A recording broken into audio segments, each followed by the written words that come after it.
గురువుగారు ఇప్పుడు చాలా మంది సందేహం ఏంటంటే కొన్ని సందర్భాల్లో కొంతమందికి పూలు దొరకవు. సో ఇలా పూలు దొరకని పక్షంలో పూలు లేకుండా అసలు పూజ చేయవచ్చు అంటారా? చేయకూడదంటారా గురుగారు? ఓం నమ శివాయ నమ. మా పూజా బలం అనేది మనం మనకి ఇష్టం వచ్చినప్పుడు మనకి ఆలోచన ప్రకారంగా మనం వెళ్తుంటాం. కాబట్టి ఈ పుష్పం అనేది ఒక ఆత్మ లాంటిదే. ఒక మనిషికి ఒక ఆత్మ ఎలాగుంటుందో ఈ పువ్వు కూడా అలాగంటే.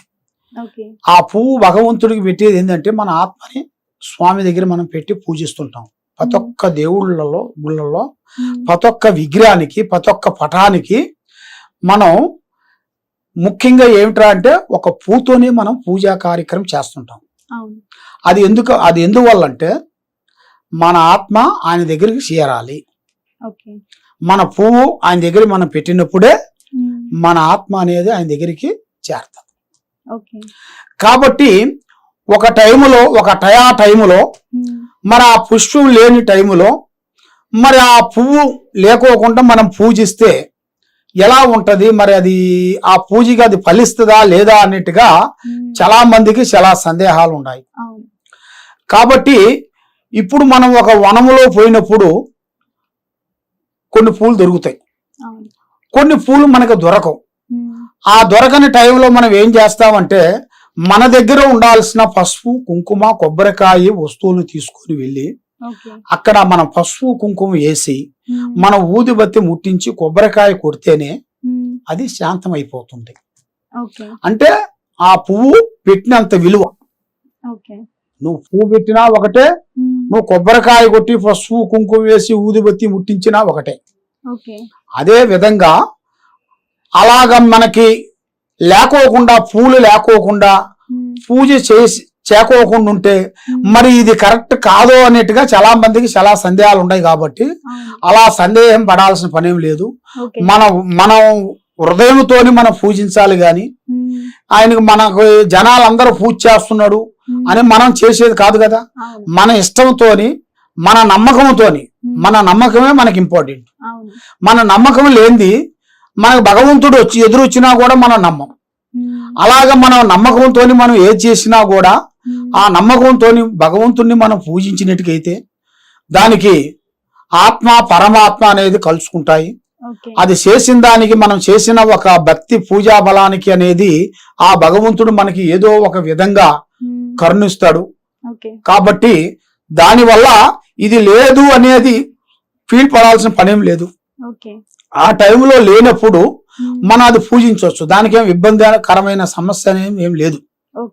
అంటే కొంతమందికి పువ్వులు దొరుకుతాయి. సో దొరికినప్పుడు ఎలాంటి పువ్వులతో పూజిస్తే మంచిది అంటారు గురుగారు?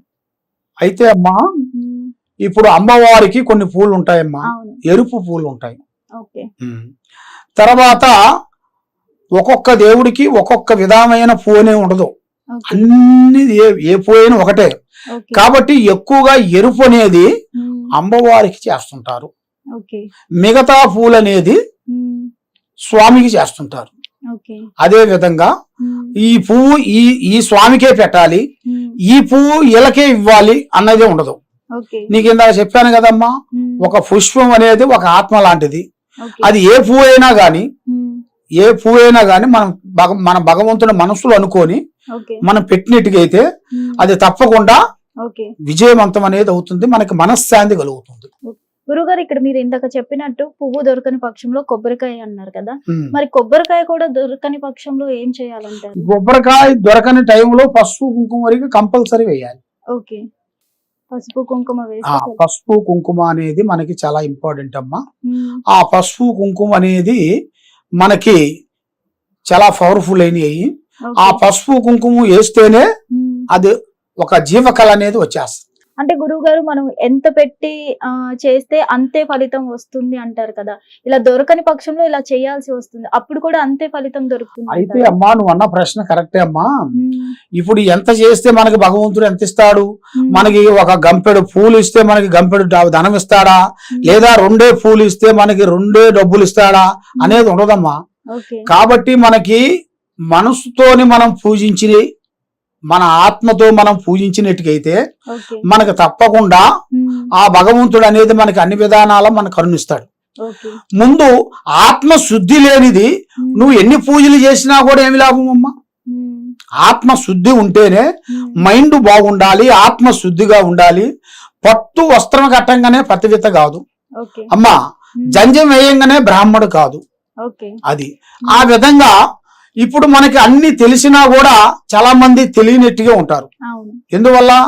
ఎందుకంటే ఇంకా తెలుసుకునే దాని గురించి, అంటే ఇంకా జాగ్రత్త పడటానికి. ఉమ్, ఆ విధంగా మనం ఎంత తెలిసినా కూడా అంత నిదాన పడాలి.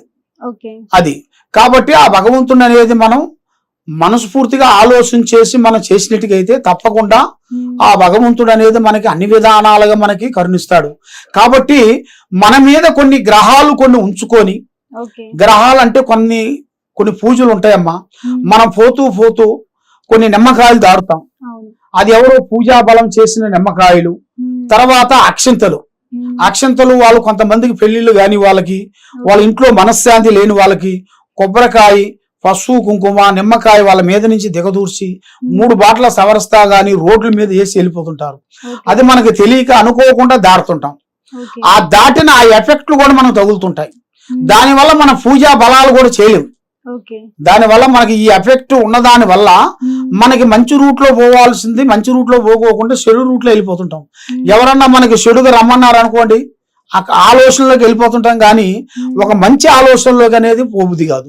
అది ఎందువల్ల అంటే ఈ గ్రహాలు పట్టుకొని ఉమ్, మనసుని పీడిస్తుంటాయి, ఓకే. మనశ్శాంతిని ఇవ్వదు. ఉమ్, మనసుకి పండుకుండా ప్రశాంతమైన నిద్ర ఉండదు, ప్రశాంతంగా పండుకో బుద్ధి కాదు, 5 నిమిషాలు కూర్చో బుద్ధి కాదు, ఏమి చేయాలనేది ఆలోచన అనేది. ఉమ్, కూర్చుంటే కుందేలు బుద్ధి, లేస్తే లేడు బుద్ధి, పండుకుంటే పాము బుద్ధి. ఓకే. 3 బుద్ధులు 6 గుణాలుగా ఉంటాయి మానవ జీవితం. ఉమ్, ఆ విధంగా మానవ జీవితంలో కూడా కొన్ని జాగ్రత్తలు కొన్ని పడాలి. ఆ జాగ్రత్తలు పడకోకుండా కొన్ని అసార్థమైన కొన్ని పనుల గురించి మనం ఆలోచించుకోకుండా పోయినట్టుగైతే దానివల్ల లేనిపోయిన ఇబ్బందులు ఎదురయ్యే మార్గాలు కనబడుతున్నాయి. ఓకే. ధన్యవాదాలు గురువు.